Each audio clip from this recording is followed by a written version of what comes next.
Well, I think the first thing I'll say to Vitalik is do come to Hong Kong and check it out for yourself. Come meet the government, talk to them. I'll be happily showing himself around myself if that's helpful.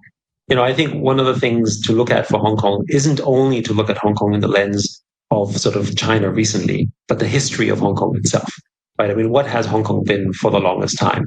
Despite everything that one may be reading in the media and the news, Hong Kong has actually been one of the most stable, freest economies in the world, ranked by all sorts of organizations that are unrelated to Hong Kong or China, right? So I think Hong Kong has always been actually a very sort of free market, sort of liberal environment in comparison to actually most countries in the world. And I think this is really the strength of Hong Kong. Hong Kong does operate under sort of one country, two systems, and has done successfully so. In fact, China relies on Hong Kong to have that international angle.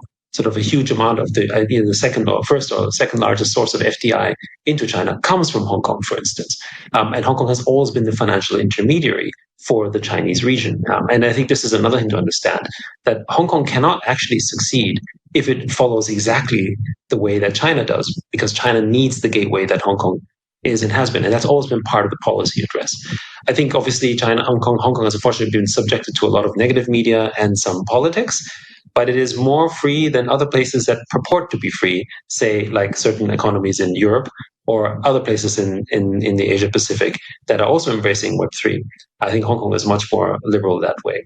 But anyway, my final comment to Vitalik is please come here and I'll show him around and prove to him that Hong Kong is a good place for this. It might be a little bit of time because he's got to recoup the money he lost in a phishing attack. So just give him a, I'm sure he can afford a ticket to come to Hong Kong. I guess. Heck, I'll pay for the ticket. There you go. Vitalik, reach out to Yat. Get a trip to Hong Kong going.